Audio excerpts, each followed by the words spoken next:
ಮೂರ್ನಾಲ್ಕು ದಿವಸದಿಂದ ಇಡೀ ರಾಜ್ಯದಲ್ಲಿ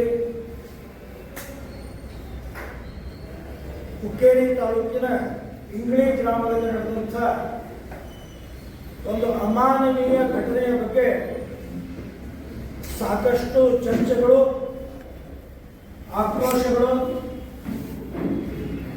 ಪ್ರತಿಭಟನೆ ಎಲ್ಲವೂ ಸಹ ನಡೀತಾ ಇದೆ. ಅದಕ್ಕೆ ಸಂಬಂಧಪಟ್ಟ ಹಾಗೆ ನಿನ್ನೆ ಇಲ್ಲಿಯ SP ಅವರು ಸಹ ಪತ್ರಿಕಾಗೋಷ್ಠಿಯನ್ನು ಮಾಡಿ ಅದರ ಬಗ್ಗೆ ಮಾತನಾಡಿದ್ದಾರೆ. ನಿನ್ನೆ ದಿವಸ ಶ್ರೀರಾಮ ಸೇನೆ ವತಿಯಿಂದ ಇಡೀ ರಾಜ್ಯದಲ್ಲಿ ಈ ಘಟನೆಯನ್ನು ಖಂಡಿಸಿ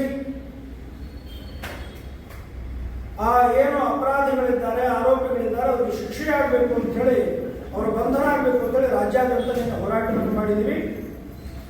ಇವತ್ತು SP ಅವರು ಏನೇನು ನಿನ್ನೆ ಹೇಳಿಕೆಯನ್ನು ಕೊಟ್ಟಿದ್ದಾರೆ ಅದನ್ನು ಮಾಧ್ಯಮದ ಮುಖಾಂತರವಾಗಿ ಹೇಗೆ ಸುಳ್ಳಿನ ಕಂತೆಗಳನ್ನ ಸೃಷ್ಟಿ ಮಾಡ್ತಾ ಇದ್ದಾರೆ SP ಅವರು ಅನ್ನುವಂಥದ್ದನ್ನು ತಮ್ಮ ಮುಂದುಗಡೆಗೆ ದಾಖಲೆ ಸಮೇತವಾಗಿ ಇರಬೇಕು ಅನ್ನುವಂಥ ದೃಷ್ಟಿಯಿಂದ ಇವತ್ತಿನ ಈ ಪತ್ರಿಕಾಗೋಷ್ಠಿಯಿಂದ ಬಂದಿರುವಂಥದ್ದು. ನಿನ್ನೆ SP ಅವರು ಮಾತಾಡೋದು ನೋಡಿದರೆ ಅವರೊಬ್ಬ ಅಧಿಕಾರಿಯೋ, ಸರ್ಕಾರದ ಪ್ರತಿನಿಧಿಯೋ, ಒಬ್ಬ ರಾಜಕೀಯ ವ್ಯಕ್ತಿನೋ ಅಥವಾ ಹಲ್ಲೆಕೋರರ ಪರವಾಗಿರುವಂಥವ್ರು ಅನ್ನುವಂಥದ್ದು ಬಹಳ ಸ್ಪಷ್ಟವಾಗಿ ಅವರು ಕಾಣಿಸ್ತಾ ಇದೆ. ಎಷ್ಟು ಸುಳ್ಳುಗಳನ್ನು ಹೇಳಿದ್ದಾರೆ. ಮೊದಲನೇದಾಗಿ 26ನೇ ತಾರೀಕಿಗೆ ಘಟಪ್ರಭಾ ಮತ್ತು ಗೋಕಾಕಿನ ನಮ್ಮ ಶ್ರೀರಾಮ ಸೇನೆ ಕಾರ್ಯಕರ್ತರು ಆಕಳವನ್ನ, ಗಾಡಿಯಲ್ಲಿ ಹೋಗ್ತಾ ಇರುವಂತಹ ಆಕಳವನ್ನ ತಡೆದು ಅದನ್ನ ಪೊಲೀಸ್ ಸ್ಟೇಷನ್ಗೆ ತಂದು ಒಪ್ಪಿಸಿದ್ದಾರೆ. ಯಾವ ಕಾನೂನಿನಲ್ಲಿ ಈ ಗೋ ಸಾಗಾಣಿಕೆಯನ್ನು ಮಾಡಬೇಕಾದ್ರೆ ವ್ಯವಸ್ಥೆಗಳಿರಬೇಕು ಅಂತ ಹೇಳುವಂಥದ್ದಿದೆ, ಸಂಪೂರ್ಣವಾಗಿ ಅದನ್ನ ಉಡಾಯಿಸಿ ಯಾವುದೇ ನಿಯಮಗಳನ್ನು ಪಾಲಿಸದೇ ಆ ವಾಹನಗಳಲ್ಲಿ ಆ ಆಕಳಗಳನ್ನು ತುಂಬಿಕೊಂಡು ಹೋಗ್ತಾ ಇರುವಂತಹದ್ದನ್ನ ನಮ್ಮ ಕಾರ್ಯಕರ್ತರು ಹಿಡಿದು ಪೊಲೀಸ್ ಸ್ಟೇಷನ್ ಕೊಟ್ಟಾಗ ಪೊಲೀಸರು ಒಂದೇ ಒಂದು FIR ಮಾಡಿಲ್ಲ. ಹೆಲ್ಮೆಟ್ ಇಲ್ಲ ಅಂತ ನೀವು ಕೇಸ್ ಹಾಕ್ತೀರಿ, ಹಾರ್ನ್ ಇಲ್ಲ ಅಂತ ಕೇಸ್ ಹಾಕ್ತೀರಿ, ಸಣ್ಣ ಸಣ್ಣ ವಿಷಯಗಳಿಗೆಲ್ಲ ಕೇಸ್ ಹಾಕ್ತೀರಿ.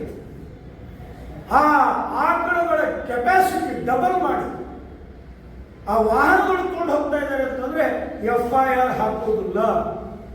ಇವರು ಕಾರ್ಯಕರ್ತರು ಬೇಕಾದಷ್ಟು ಹೇಳ್ತಾರೆ, FIR ಹಾಕಿ ಅಂತೇಳಿ FIR ಹಾಕೋದಿಲ್ಲ. ಮತ್ತು ಅವ್ರದೇ ಭಾಷೆಯೊಳಗೆ ಆ ಕಾರ್ಯಕರ್ತರಿಗೆಲ್ಲ ಒಯ್ದು ಅಲ್ಲಿಂದ ಕಳಿಸುವಂಥ ಪ್ರಯತ್ನವನ್ನು ಮಾಡಿದರೆ, ಮಾನ್ಯ SP ಅವರೇ ನಮಗೆ ಕಾನೂನಿನ ಪಾಠ ಹೇಳ್ತಿರಲ್ಲ, ಕಾನೂನಿಲ್ಲ ಅಲ್ಲಿ ಆ ರೀತಿಯಾಗಿ ಬಂದಂಥ ವಾಹನಕ್ಕೆ ಕೇಸ್ ಹಾಕುವಂತ ಜ್ಞಾನ ಇಲ್ವ ಅವರಿಗೆ, ಅಧಿಕಾರಿಗಳಿಗೆ? ನಮಗೆ ಕಾನೂನು ಪಾಠ ಹೇಳಿರ್ಬೇಕು. 6-7 ಆಕಳಗಳು ತುಂಬಿದ್ದಾರೆ, ಇಷ್ಟು ಸಣ್ಣ ಗಾಡಿಯಲ್ಲಿ ವಿಡಿಯೋಲಿ ತಮಗೆಲ್ಲ ಕಳಿಸ್ತಿರುತ್ತೆ. ಈ ರೀತಿ ಕಾನೂನು ಬಾಹಿರವಾಗಿ ಆಕಳಗಳನ್ನು ತುಂಬಿಕೊಂಡು ಹೋಗ್ತಾ ಇದ್ದಾರೆ, ಕೇಸ್ ಮಾಡ್ತೀವಿ ಬಿಡಿ. ಆಕಳ ಅದು ಗೋ ಸಾಗಾಣಿಕೆ ಸಾಗಾಣಿಕೆ ಹೋಗ್ತಾ ಇತ್ತು, ಕಸ ಇವತ್ತು ಆಮೇಲೆ ನೋಡೋಣ. ಆದರೆ ಕಾನೂನು ಬಾಹಿರವಾಗಿ ಅವರು ಬಿಂದಾಸಾಗಿ ಆ ರೀತಿ ಹಸುಗಳನ್ನು ತುಂಬಿಕೊಂಡು ಹೋಗ್ತಾ ಇದ್ದಾರೆ, ಅದನ್ನು ಕಳ್ಳಿ ಕಾಣಿಸ್ತಿಲ್ಲ. ಅದ್ರ ಮೇಲೆ FIR ಮಾಡಬೇಕು, ಗಾಡಿ ಮೇಲೆ ಕಳಿಸ್ತಿಲ್ಲ. RTO ಯಾಕೆ ನಿಮ್ಗೆ ನೆನಪಾಗಲಿಲ್ಲ? ಏನು ನೀವು ಬಾಲಿ ಶ್ರದ್ಧೆ ಕೊಡ್ತಾ ಇದ್ದೀವಿ SP ಅವರೇ? ಇದು ಮೊದಲೇ. ಇನ್ನು ಎರಡನೇದು ಅವರು ಹೇಳಿದಂಥದ್ದು ದುಡ್ಡಿನ ಬಗ್ಗೆ ಮಾತಾಡಿದ್ದಾರೆ. ಅದನ್ನು ಸಹ ವಿಡಿಯೋ ನಮಗೆ ಕಳಿಸ್ತೇನೆ, ದಾಖಲೆಗಳೆಲ್ಲ ಇರೋದ್ರಿಂದ.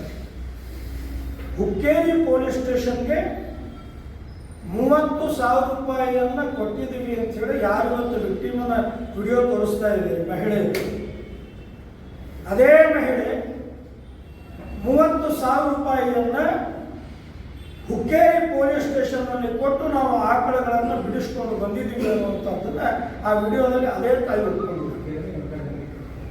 ಅವರೇ ಒಪ್ಕೊಂಡಿದ್ದಾರೆ.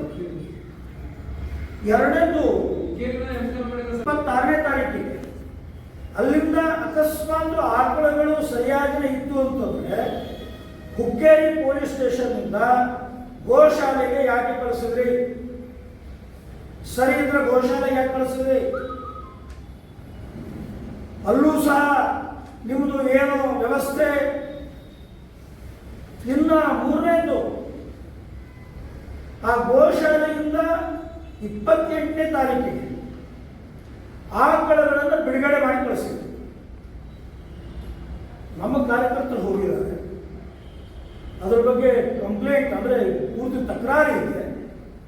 ಅವಾಗ ಒಂದು ಸೌಜನ್ಯಕ್ಕಾದರೂ ಆಗಲಿ, ನೋಡ್ರಪ್ಪ ನೀವು ಬಂದು ಹೇಳಿದ್ರೆ ಅವರು ಮಾಲಕರು ಬಂದಿದ್ದಾರೆ, ಅವರು ದಾಖಲೆಗಳನ್ನು ಕೊಟ್ಟಿದ್ದಾರೆ, ಆ ಆಕಳಗಳನ್ನು ವಾಪಸ್ ಅವ್ರಿಗೆ ಕೊಟ್ಟು ಕಳಿಸ್ತಾ ಇದ್ದೀವಿ ಅನ್ನುವಂಥದ್ದು ಸೌಜನ್ಯ ಪೊಲೀಸ್ ಸ್ಟೇಷನ್ ಇಲ್ಲ. ನಮ್ಮ ಕಾರ್ಯಕರ್ತರಿಗೆ ಅನಿಸ್ತು ಏನೋ ಗೋಲ್ಗೋಲ್ ನಡೀತಾ ಇದೆ, ಏನಿದೆ ನೋಡೋಣ ಅಂಥೇಳಿ ಸುಮಾರು 7 ಕಿಲೋಮೀಟರ್ ಇಂಗ್ಳಿವರೆಗೆ ಏನು ನಡುವಿನ ದಾರಿ ಇದೆ, ಇವರು ಅದನ್ನು ಫಾಲೋ ಮಾಡ್ಕೊಂಡು ಹೋಗಿದ್ದಾರೆ.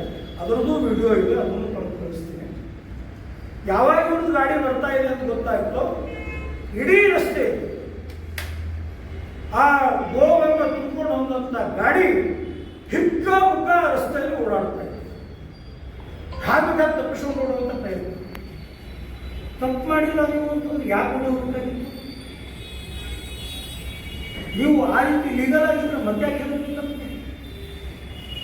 ಅದರ ಜೊತೆಗೆ 7 ಕಿಲೋಮೀಟರ್ ಹೋಗೋಕ್ಕಂತಾನು ಎಲ್ಲ ಅವರ ಜನರಿಗೆ ಫೋನ್ ಮಾಡಿ, ಆ ಗಾಡಿಯಲ್ಲಿ 3 ಜನ ಇದ್ದಾರೆ, 3 ಜನರು ಫೋನ್ಗಳನ್ನು ಮಾಡಿ ಅವರು ಪೂರ್ತಿ ಏರಿಯಾದವರು ಹೇಳಿ ವ್ಯವಸ್ಥಿತವಾಗಿ ಇವರು ಮೇಲೆ ಕರ್ಕೊಂಡು ಹೋಗಿ ಟ್ರ್ಯಾಕ್ ಮಾಡಿದ್ದಾರೆ.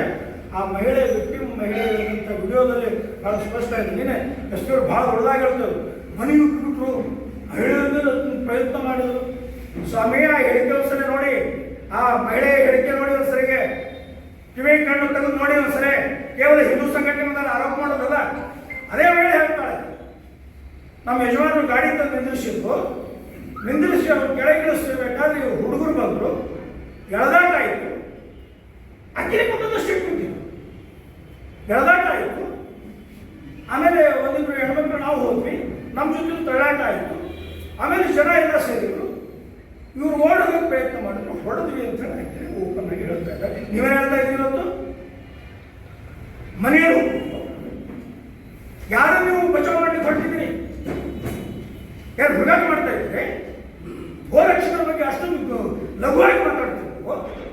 ಮಹಿಳೆಯರ ಬಗ್ಗೆ ನಿಮ್ಗೆ ಎಷ್ಟೆಲ್ಲ ಗೌರವದಿಂದ ನಮಗೂ ಗೊತ್ತಿದೆ, ಭಾಳ ಹೇಳ್ತಾ ಹೋದ್ರೆ ಬೇರೆ ಕಡೆ ಹೋಗುತ್ತದೆ. ಮಹಿಳೆಯರ ಬಗ್ಗೆ ಒಂದು ನಮಗೆ ಪಾಠ ಕಲಿಸ್ಬೇಕು. ಯಾವುದೇ ರೀತಿಯಾಗಿ ಮನೆಯೊಳಗೆ ಹೋಗಲಿಲ್ಲ, ಆ ಮಹಿಳೆಯೇ ಒಪ್ಕೊಂಡಿದ್ದಾರೆ.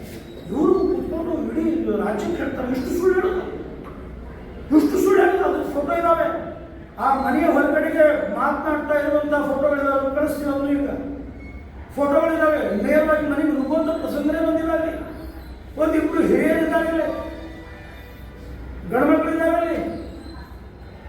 ಅಂದರೆ ವ್ಯವಸ್ಥಿತವಾಗಿ ಅವರು ಟ್ರ್ಯಾಕ್ ಮಾಡಿ ಕಟ್ಟಿ ಮನಸೋ ಇಚ್ಛೆ ಹೊಡೆದಿದ್ದಾರೆ. ಅದರ ಬಗ್ಗೆ SP ಅವರಿಗೆ ಯಾವುದೇ ರೀತಿಯಾದಂಥ ಕನಿಕರ, ಯಾವುದೇ ರೀತಿಯಾದಂಥ ಮಾನವೀಯತೆ ಒಂದು ಇಂಚೂ ಸಹ ಕಾಣಿಸ್ತಾ ಇಲ್ಲ. ಅದ್ರ ಜೊತೆಗೆ ಇನ್ನೊಂದು ಭಾಳ ಒತ್ತಿ ಹೇಳಿದ್ದಾರೆ, ರೌಡಿ ಶೀಟರ್ ಇದ್ದಾರೆ. ಸ್ವಾಮಿ, ಅದೇ ಹುಕ್ಕೇರಿಯಲ್ಲಿ 35-40 ಜನ ರೌಡಿ ಶೀಟರ್ ಇದ್ದಾರೆ. ಇಡೀ ರಾಜ್ಯದಲ್ಲಿ ಸಾವಿರಾರು ಜನ ರೌಡಿ ಶೀಟರ್ ಇದ್ದಾರೆ. ರೌಡಿ ಶೀಟರ್ ಡೆಫಿನೇಷನ್ ನಮ್ಗೆ ಗೊತ್ತಿದೆ. ನಿಮ್ಮ ರಾಜಕೀಯ ಒತ್ತಡಕ್ಕೆ ಯಾವ್ಯಾವ ಕಾರ್ಯಕರ್ತರಿಗೆ ಯಾವ್ಯಾವ ರೀತಿಯಾಗಿ ರೌಡಿ ಶೀಟರ್ ಮಾಡ್ತಾ ಇದ್ದೀರಿ ಅನ್ನುವಂಥದ್ದು ಭಾಳ ಸ್ಪಷ್ಟವಾಗಿ ಗೊತ್ತಿದೆ. ಕಂಡುಕೊಂಡವರೆಲ್ಲ ರೌಡಿ ಶೀಟರ್. ಯಾರು ಗೋಹತ್ಯೆ ಅಂತ ನಡೀತಾರೋ ಅವರು ರೌಡಿಗಳು, ಯಾರು ಲವ್ ಜಿಹಾದ್ಗಳು ಭಾಗವಹಿಸ್ತಾರೋ ಅವರು ರೌಡಿಗಳು, ಯಾರು ಮತಾಂತರ ತಡೀಲಿಕ್ಕೆ ಹೋಗ್ತಾರೋ ಅವರು ರೌಡಿಗಳು. ಮೊನ್ನೆ ಇದೇ ಮಾದರಿಯಲ್ಲಿ ಮಂಗಳೂರಿನಲ್ಲಿ ಮಾಡಿದ್ದಕ್ಕೆ ನಿಮಗೆ ಹೈಕೋರ್ಟ್ ಯಾವ ರೀತಿ ಛೀಮಾರಿ ಹಾಕಿದೆ ಒಂದ್ಸಲ ಆತ್ಮಾವಲೋಕನ ಮಾಡ್ಕೊಳ್ಳಿ. ಯಾರು ನೀವು ಯಾವ ದೃಷ್ಟಿಯಿಂದ ನೋಡ್ತಾ ಇದ್ದೀರಿ? ಯಾರು ಬಚಾವ್ ಮಾಡಲಿಕ್ಕೆ ಹೊರಟಿದೆ? ನೀವು ಇವತ್ತು ನಿಮ್ಮ ಪೊಲೀಸ್ ಸ್ಟೇಷನ್ಗಳನ್ನು ನುಗ್ಗಿ ಹೊಡೆಯುವಂಥವ್ರನ್ನ, ನಿಮ್ಮ ಪೊಲೀಸ್ ಸ್ಟೇಷನ್ಗೆ ಬೆಂಕಿ ಹಾಕುವಂಥವ್ರನ್ನ ಈ ರೀತಿ ತಾಲಿಬಾನ್ ಮಾದರಿಯೊಳಗೆ ಕಂಬು ಕಟ್ಟಿ ಈ ಮರ ಕಟ್ಟಿ ಹೊಡೆಯುವಂಥವ್ರನ್ನ ರಕ್ಷಣೆ ಮಾಡಲಿಕ್ಕೆ ಒಬ್ಬ ಎಸ್ ಪಿ ನಿಂತ್ಕೊಳ್ತಾ ಇದ್ದಾರೆ. ಇದು ಆ ರೌಡಿ ಶೀಟ್ ಬಗ್ಗೆ ಹೇಳ್ತಾ ಇದ್ರಲ್ಲ, ಇದ್ದಂಥ ಕೇಸ್ಗಳು 7, ಅದರಲ್ಲಿ ಈಗ ಆಲ್ರೆಡಿ 4 ಬಿದ್ದು ಹೋಗಿದೆ. ಇನ್ನು 3 ಕೇಸ್ ನಡೆದಿದೆ. 26ನೇ ತಾರೀಕಿಗೆ ಕೋರ್ಟ್ ಇತ್ತು. ಆ ನಿಮಿತ್ತವಾಗಿ ಆ ವ್ಯಕ್ತಿ ಬಂದಿದ್ದಾರೆ, ಏನೋ ಸಹಜವಾಗಿ ವೃತ್ತಿಗೆ ಹೋಗಿದ್ದಾರೆ. ಇದ್ರ ಜೊತೆಗೆ ಹಾಗಾದ್ರೆ ನಿಮ್ಮ ಡಿಪಾರ್ಟ್ಮೆಂಟ್ ಏನು ಮಾಡ್ತಾ ಇದೆ? ನೀವು ಹೇಳಿದ್ರಲ್ಲ, ನೀವೇ ಕಲಬುರಗಿ ಕಳಿಸಿದ್ವಿ. ಕಲಬುರಗಿಯಿಂದ ಇಲ್ಲಿ ಬಂದದ್ದು ನಿಮ್ಗೆ ಮಾಹಿತಿ ಇರಲಿಲ್ಲ, ಇಲ್ಲಿ ಹುಕ್ಕೇರೊಳಗೂ ಇದ್ದು ನಿಮ್ಗೆ ಮಾಹಿತಿ ಇರಲಿಲ್ಲ. ಅದ್ರ ಜೊತೆಗೆ ಹೊಡೆದಾಟದ ಆದ ನಂತರ ಈ ಘಟಪ್ರಭಾ ಸ್ಟೇಷನ್ಗೆ ಹೋದಾಗ ಅಲ್ಲಿ ಅವನು ಇದ್ದಲ್ಲ, ರೌಡಿ ಶೀಟ್ ಇರ್ತಿದ್ದು, ನೀ ಯಾಕೆ ಬಂದಿದೆ ಅಂತ ಹೇಳಿ ಅಲ್ಲೇ ಹಿಡಿಬೇಕಿತ್ತು. ಡ್ಯಾಮ್ ಇದಕ್ಕೆ ಓಟಿಗೆ ಬಂದು ಅಲ್ಲೇ ಔಟ್ ಸ್ಟೇಷನ್ಗೆ ಬಂದಾಗ ಅಲ್ಲೇ ಹಿಡಿಬೋದಿತ್ತಲ್ಲ, ಅವಾಗ ಅವನು ಅರೆಸ್ಟ್ ಮಾಡ್ಬೋದಿತ್ತಲ್ಲ. ಅಂದ್ರೆ ನಿಮಗೂ ಗೊತ್ತಿದೆ ಅವನು ರೌಡಿ ಶೀಟರ್ ಯಾವುದೇ ರೀತಿಯಾಗಿ ಸಮಾಜ ಘಾತಕ ಅಲ್ಲ, ಯಾವುದೇ ರೀತಿಯಾಗಿ ಅವರು ಸಮಾಜ ಕಂಟಕ ಅಲ್ಲ. ಅವನಿಗೆ ನೀವು ಟಾರ್ಗೆಟ್ ಮಾಡಿದ್ದೀರಿ. 2 ವರ್ಷದಲ್ಲಿ 3 ಸಾರಿ ಗಡಿಪಾರು ಮಾಡಿದ್ದೀರಿ. ಇದರರ್ಥ ಏನು ಅನ್ನುವಂಥದ್ದು ಪೊಲೀಸ್ ಡಿಪಾರ್ಟ್ಮೆಂಟ್ಗೆ ಗೊತ್ತಿದೆ. ಹೀಗಾಗಿ ಅವನ ಬಗ್ಗೆ ನೀವು ಯಾವುದೇ ರೀತಿ ಕ್ರಮ ತಗೊಳ್ಳೋದು ಇವತ್ತು ನಮಗೆ ಕೇಳ್ತೀವಿ. ಅವನೇ ನೀವೇ ಆಗ್ತದೆ, ನೀವು ಗಡಿಪಾರು ಮಾಡಿದವರು, ನಿಮ್ಮ ಪೊಲೀಸ್ ಡಿಪಾರ್ಟ್ಮೆಂಟ್ಗೆ ಗೊತ್ತಿರಬೇಕು ಮಾಹಿತಿ ನಮಗೆ ಕೇಳ್ತಿಲ್ಲ.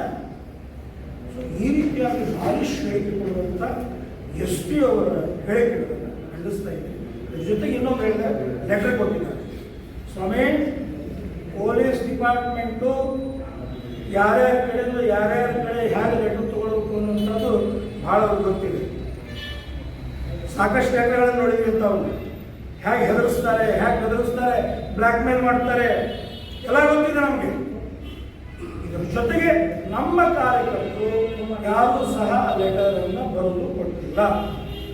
ನಾನು ಸ್ಪಷ್ಟವಾಗಿ ಹೇಳ್ತಾ ಇದ್ದೇನೆ, ಆ ಲೆಟರ್ ಯಾವುದು ಅನ್ನೋದು ನಮ್ಗೆ ಗೊತ್ತಿಲ್ಲ. ಇನ್ನೂವರೆಗೂ ಆ ಲೆಟರ್ ನಾನು ನೋಡಿಲ್ಲ. ಕಡೆ ಫೋನ್ ಮಾಡಿದ್ದು ನಾವು ನಿಮಗೆ ಎಷ್ಟು ಕಡೆ ರಕ್ಷಣೆ ಮಾಡಲಿಕ್ಕೆ ಬಂದ್ರೆ ನೀವು ಪೊಲೀಸರು ಹೇಳಬೇಕು ಅಂತ ಹೇಳ್ತೀರಾ? ನಿಮ್ಗೆ ಎಷ್ಟು ಫೋನ್ ಹೇಳಿದ್ರು ನಾವು? ನೀವು ಆ ರೀತಿ ಕಟ್ನಿಟ್ಟಾಗಿ ಆ ಗೋವಿನ ವಿಷಯದಲ್ಲಿ ಇದ್ದಿದ್ರೆ ಇವತ್ತು ಈ ಪರಿಸ್ಥಿತಿ ಬರ್ತಾ ಇರಲಿಲ್ಲ. ನಾವೇ ಕಷ್ಟಕ್ಕೆ ಬರ್ತಾ ಇದ್ದೀವಿ. ಇಲ್ಲಿಗಳಾಗಿ ಅವ್ರು ಹೋಗ್ತಾ ಇರೋದಕ್ಕೆ ಇವತ್ತು ನಿಮ್ಗೆ ದುಡ್ಡು ಕೊಡ್ತಾ ಇದ್ದಾರೆ. ನೀವು ದುಡ್ಡು ತಿಂತೀರಿ ಅಂತ ಹೇಳಿ ಹಿಂದೂ ಕಾರ್ಯಕರ್ತರು ಅಲ್ಲೇ ಬರ್ತೀವಿ. ಆ ಮಹಿಳೆಯೇ ಹೇಳಿದ್ದಾರೆ 30,000 ಕೊಟ್ಟಿದ್ದೀವಿ ಅಂತ. ನೀವು ದುಡ್ಡು ತಿಂತಾ ಇದ್ದೀರಿ. ಇವತ್ತು ಹಿಂದೂ ಸಂಘಟನೆಗಳನ್ನ ಗೋರಕ್ಷಕರಿಗೆ ಆ ಬ್ರ್ಯಾಂಡ್ ಹಾಕಿ ಹೋಗ್ತಾ ಇದ್ದೀರಿ. ಸೊ ಇದನ್ನು ನಾವು ಸಹಿಸೋದಿಲ್ಲ ಅನ್ನುವಂಥದ್ದನ್ನು ಹೇಳ್ತಾರೆ. ಇನ್ನು ಕಂಪ್ಲೇಂಟ್ ಕೊಟ್ಟಿಲ್ಲ ಅಂತ ಹೇಳ್ತಾ ಇದ್ದಾರೆ. ಸ್ವಾಮಿ, 3 ತಾಸು ಇದ್ರು ಅವ್ರು ಬಂದಿರೋದು. 3 ತಾಸು ಮೊಬೈಲ್ ಕಳಿಸ್ಕೊಂಡಿದ್ದಾರೆ, ಹಿಕ್ಕ ಬುಕ್ಕ ಹೊಡೆದಿದ್ದಾರೆ. ಕಡೆಗೆ ಆ ಡ್ಯಾಮ್ ಕಡೆಗೆ ಬಂದಾಗ ಅದರೊಳಗೆ ಅವನೋ ಈಗ ಸ್ವಲ್ಪ ದಿವಸದಿಂದ ಬಿಡುಗಡೆ ಆಗಿ ಬಂದಿದ್ದಾರಂತ ಜೈಲಿನಿಂದ. ಅವರು ಮುಸಲ್ಮಾನ್ 4 ದಿವಸ ಆದ ಜೈಲಿನಿಂದ ಹೊರಗೆ ಬಂದು, ನೀವೇನಾದ್ರು ಕೇಸ್ ಮಾಡಿದ್ರಿ ನಿಮ್ಮನ್ನು ಇಲ್ಲಿಂದ ಹೋಗ್ಲಿಕ್ಕೆ ಬಿಡೋದಿಲ್ಲ ಅಂತ ಹೇಳಿ ಧಮಕಿ ಕೊಟ್ಟಿದ್ದಾರೆ. ನಾವು ಪೊಲೀಸರಿಗೆಲ್ಲ ದುಡ್ಡು ಕೊಟ್ಟಿದ್ದೀವಿ, ಮ್ಯಾನೇಜ್ ಮಾಡಿದ್ದೀವಿ, ನೀವೇನು ಹಾರಾಡ್ರಿ ಅಂತ ಹೇಳಿ ಹೇಳಿದ್ದಾರೆ. ರೇಪ್ ಕೇಸ್ ಆಗ್ತೀವಿ ಅಂತ ಹೇಳಿದ್ದಾರೆ. ಪಾಪ ಆ ಸ್ಥಿತಿಗಳು ನಾವು ದೂರ ಸ್ಥಿತಿಗೆ ಬಂದಿದ್ದಾರೆ. ಇವತ್ತು ಇಲ್ಲಿದ್ದಾರೆ. ನಾವು ಕಂಪ್ಲೇಂಟ್ ಕೊಡ್ತೀವಿ, ತೆಗೆದು ಮಾಡಲಿಕ್ಕೆ MLC ಎಲ್ಲ ಮಾಡಿಸಿದ್ವಿ ಅವ್ರಿಗೆ. ಆ ರೀತಿ ಭಯಭೀತಿ ಮಾಡುವಂಥದ್ದು. ಈಗ ಮುಂದಿನ ಹೋರಾಟ ಯಾವ ರೀತಿ ಹೇಳ್ತಾರೆ? ಸೊ ಒಟ್ಟಾರೆ ಈ ಒಂದು ಇದರೊಳಗೆ ಮತ್ತೆ ಎಸ್ ಪಿ ಅವರು ಬಹಳ ಕಾನೂನು ಬಗ್ಗೆ ಮಾತಾಡ್ತಾರೆ. CT ರವಿ ಅವರ ಸಂದರ್ಭದಲ್ಲಿ ಎಷ್ಟು ಕಾನೂನನ್ನು ಪಾಲಿಸಿದ್ರಿ ನಮ್ಗೆ ಗೊತ್ತಿದೆ. ಒಬ್ಬ ಶಾಸಕರ ಬಗ್ಗೆ ಅವರು ಇಡೀ ರಾತ್ರಿ ನೀವು ಯಾವ ರೀತಿಯಾಗಿ ನಡೆಸ್ಕೊಂಡ್ರಿ, ಯಾವ ರೀತಿಯಾಗಿ ಸರ್ಕಾರದ ಕೈಗೊಂಬೆಯಾಗಿ ಕೆಲಸ ಮಾಡಿದ್ರಿ ಅನ್ನೋಂಥ ಗೊತ್ತಿದೆ. ಈ ಒಂದು ಪಂಚಮಸಾಲಿ ಹೋರಾಟದಲ್ಲಿ ಸ್ವಾಮೀಜಿಗಳನ್ನು, ಆ ಒಂದು ಕಾರ್ಯಕರ್ತರು, ನಾಗರಿಕರನ್ನು ಯಾವ ರೀತಿಯಾಗಿ ನೀವು ಬಿಹೇವ್ ಮಾಡಿದ್ದೀರಿ ಅನ್ನುವಂಥದ್ದು ಇಡೀ ರಾಜ್ಯ. ಹೀಗಾಗಿ ಕಾನೂನಿನ ಪಾಠ ನಮ್ಗೆ ಹೇಳೋದು ಬೇಡ. ನೀವು ಯಾವ ರೀತಿಯಾಗಿ ಸರ್ಕಾರದ ಕೈಗೊಂಬೆಯಾಗಿ ನೀವು ಕೆಲಸ ಮಾಡ್ತಾ ಇದ್ರೆ ಅದನ್ನು ಸರಿ ಮಾಡಿಕೊಂಡ್ರೆ ಈ ಜಿಲ್ಲೆ ಒಳಗೆ ಶಾಂತಿ ಸುವ್ಯವಸ್ಥೆ ಇರುತ್ತೆ ಅನ್ನುವಂಥದ್ದನ್ನು ಅವ್ರಿಗೆ ಹೇಳೋಕ್ಕೆ ಬಯಸ್ತಾ ಇದ್ದೀನಿ.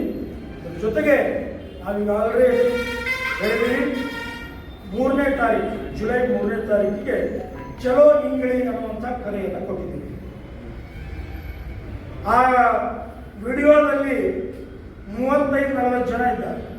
ಮೊದಲಿಗೆ ಹೊಡೆಯೋದ ಮಹಿಳೆ. ಯಾಕಿಲ್ಲ ಮಹಿಳೆ ಹೆಸರು ಅದರಲ್ಲಿ? ಯಾಕೆ ಆ ಮಹಿಳೆ ಬಗ್ಗೆ ಅಷ್ಟೊಂದು ಅನುಕಂಪ ನಿಮಗೆ ಮುಸ್ಲಿಂ ಅಂತ? ಇದೇ ಮಾದರಿಯಲ್ಲಿ ಆ ಮಂಗಳೂರಿನ ಹತ್ಯೆಗಳಿಗೂ ಸಹ ಬುರ್ಖಾದಲ್ಲಿದ್ದಂಥ ಇಬ್ಬರು ಹೆಣ್ಮಕ್ಳು ಇವತ್ತವರೆಗೂ ಅರೆಸ್ಟ್ ಮಾಡಲಿಲ್ಲ. ಇಲ್ಲೂ ಸಹ ನಡೀತು. ಅಂದರೆ ಅಪರಾಧಿಗಳು ಮುಸಲ್ಮಾನರಿದ್ರೆ ಅವ್ರು ರಕ್ಷಣೆ ಮಾಡೋದು ಕಾನೂನು ಹೇಳಿದ್ರೆ ವಿಡಿಯೋ ಕಳಿಸೋದಿಲ್ಲ ಕಣ್ಣಿಗೆ. ಅವ್ರನ್ನ ಕೇಸ್ ಮಾಡಲಿಲ್ಲ, ಅವ್ರನ್ನ ಅರೆಸ್ಟ್ ಮಾಡಿಲ್ಲ. ಹೀಗಾಗಿ ಅದರೊಳಗಿರುವಂಥವ್ರು ಎಲ್ಲರನ್ನೂ ಎಲ್ಲಿವರೆಗೂ ಅರೆಸ್ಟ್ ಮಾಡೋದು, ನೀವು 3ನೇ ತಾರೀಕು ಅರೆಸ್ಟ್ ಮಾಡಿಲ್ಲ ಅಂತಂದರೆ ನಾವು ಚಲೋ ಇಂಗ್ಲೇನು ಅಂತ ಕರೆಯನ್ನು ಕೊಡ್ತಾ ಇದ್ದೀವಿ ಇಡೀ ರಾಜ್ಯದಿಂದ. ಈಗ ಸಿಟಿ ರೇಡಿಯೋ ಜೊತೆ ನಾವು ಮಾತುಕತೆ ಮಾಡಿದಾಗ ನಾವು ಮಾತಾಡಿದ್ದೀವಿ. ಅವರು ಬರುವಂಥ ನಿರೀಕ್ಷೆ ಇದೆ. ಬೇರೆ ಬೇರೆ ಮಠಾಧೀಶರು ಸಹ ಅವತ್ತು ನಮ್ಮ ಜೊತೆಗೆ ಬರ್ತೀವಿ ಅಂತ ಹೇಳಿದ್ದಾರೆ. ಬೇರೆ ಬೇರೆ ಸಂಘಟನೆಗಳು ಸಹ ನಮ್ಮ ಜೊತೆಗೆ ಅವತ್ತು ಬರ್ತೀವಿ ಅಂತ ಹೇಳಿದ್ದಾರೆ. ಅವತ್ತು ದಿವಸ ಏನಾಗುತ್ತೆ ಅದಕ್ಕೆ ನೇರ ಹೊಣೆ ಇಲ್ಲಿ SP ಅವರು ಆಗ್ತಾರೆ, ಸರ್ಕಾರ ಆಗುತ್ತೆ ಅನ್ನೋದು ಬಹಳ ಸ್ಪಷ್ಟ. ಇದು ಅವರ ಮನೆಗೆ ಹೋದಾಗ ಹೊರಗಡೆ ದೃಶ್ಯ, ಅವ್ರ ಮನೆ ಬಿಟ್ಟಿದ್ದಾರೆ ಅಂತ ಹೇಳ್ತಾರಲ್ಲ, ಅವರು ಅಲ್ಲಿ ಹೋದಾಗಿನ ದೃಶ್ಯ ಹೊರಗಡೆ ಮಾತಾಡ್ತಾರೆ. ಎರಡನೇದು ಹೊರಗಡೆ ನಿಂತ್ಕೊಂಡು ವಿಡಿಯೋನು ಮಾಡ್ತಾ ಇದ್ದಾರೆ. ಏನು ಆಗ್ತಾ ಇದೆ ಎಲ್ಲರೂ ಗಮನಿಸಿಕೊಟ್ಟು ವಿಡಿಯೋನೇ ಮಾಡ್ತಾ ಇದ್ದಾರೆ.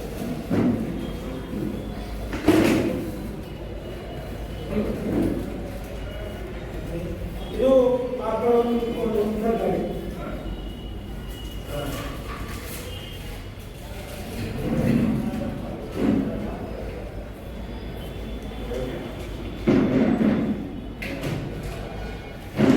ಈಗ ನಮ್ಮ ಕಾರ್ಯಕರ್ತರು ಬೆನ್ನು ಹತ್ತಿದ್ದಾರೆ ಅಂತ ಗೊತ್ತಾದ ತಕ್ಷಣವೇ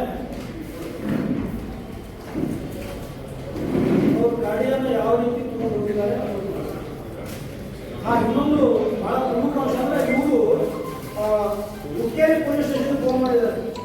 ಫಾಲೋ ಮಾಡಬೇಕಾದ್ರೆ ಹುಕ್ಕೇರಿ ಪೊಲೀಸ್ ಸ್ಟೇಷನ್ಗೆ ಫೋನ್ ಮಾಡಿದ್ದಾರೆ, ಈ ರೀತಿ ಆಗಿದೆ ಬನ್ನಿ ಅಂತ ಹೇಳಿ. ಅವರು ನಮಗೆ ಬರಲ್ಲ ಅಂತ ಹೇಳಿದ್ದಾರೆ. ಯಮಕನಮರಡಿ ಬರುತ್ತೆ ಅಂತ ಹೇಳಿದ್ದಾರೆ. ಯಮಕನಮರಡಿ ಇಂಗ್ಲಿ ಬೀಟ್ನವ್ರು ಫೋನ್ ಮಾಡಿದರೆ ಉಳ್ಳಾಗಡ್ಡಿ ಖಾನಾಪುರಗಳು ಮನೆ ಮಿನಿಸ್ಟರ್ ಬಂದಾರೆ, ಅವರು ಬಂದೋಬಸ್ತಿ ಹೋಗಿದ್ದೀವಿ ಅಂತ ಇವರು ಪೊಲೀಸರು ಹೇಳ್ತಾರೆ. ನೀವು SP ಅವರು ನಮಗೇನು ಮಾಹಿತಿ ಇರಲಿಲ್ಲ, ಎಷ್ಟೊಂದು ಸರಿ ಕಾಲ ಯಾವ ರೀತಿಯಾಗಿ ಅವರು ಅರ್ಧ ರೀತಿ ಗಾಡಿಯನ್ನು ರಸ್ತೆ ಪೊಲೀಸರು ಹೋಗ್ತಾ ಇದ್ದಾರೆ.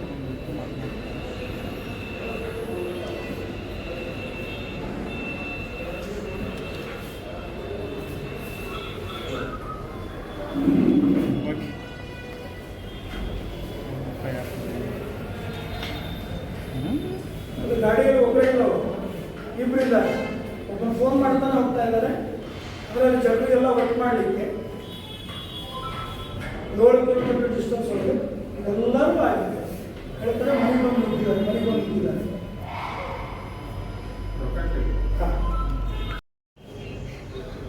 ಇದನ್ನು ಹೇಳ್ತಾರೆ ಈ ವಿಡಿಯೋದಲ್ಲಿ. ಇದರೊಳಗೆ ಆ ಹೆಣ್ಮಗಳು ನಿಮಗೆ ದುಡ್ಡು ಕೊಡ್ತೀವಿ ಬಿಟ್ಬಿಡಿ ಅಂತ ಹೇಳ್ತಾರೆ.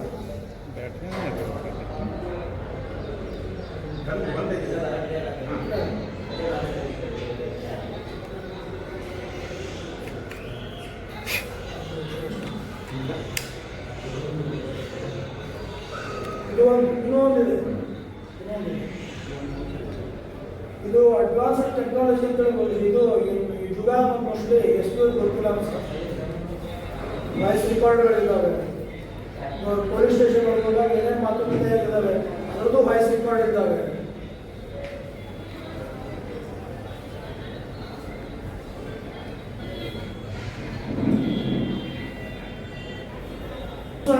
ಇನ್ನೊಂದು ಇದರಲ್ಲಿ ಅವನು ಬಾಸು ಕರ್ಕೊಂಡೋಗಿ ನಿಮಗೆ ದುಡ್ಡು ಕೊಡ್ತೀನಿ ಅಂತ ಹೇಳಿದಾಗ ನಾನೇ ನಿಮ್ಗೆ ದುಡ್ಡು ಕೊಡ್ತೀನಿ, ಆಕಾಶದಿಂದ ಪೊಲೀಸ್ ಸ್ಟೇಷನ್ ಹೋಗಿ ಅಂತೇಳಿ ನಮ್ಮ ಕಾರ್ಯಕರ್ತರು ದುಡ್ಡು ಕೇಳೋದಕ್ಕೆ ವಿಡಿಯೋ ಮಾಡ್ತಾರಲ್ರಿ. ಏನು ಸೆನ್ಸ್ ಇದೆಯಾ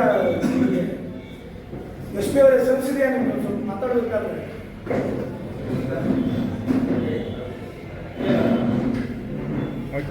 ಇನ್ನೂ ಒಂದಿಷ್ಟು ಬರೋದು ಪಾಪ ಹುಡುಗರೆಲ್ಲ ಮೊಬೈಲ್ ಹಾಕಿ ಈ ಕಡೆ ಆಗಿದ್ದಾವೆ. ಇನ್ನೂ ಬರ್ತಾ ಇದೆ. ವಾಟ್ಸಪ್ ಮಾಡ್ತಾರೆ ಎಲ್ಲರಿಗೂ ವಾಟ್ಸಪ್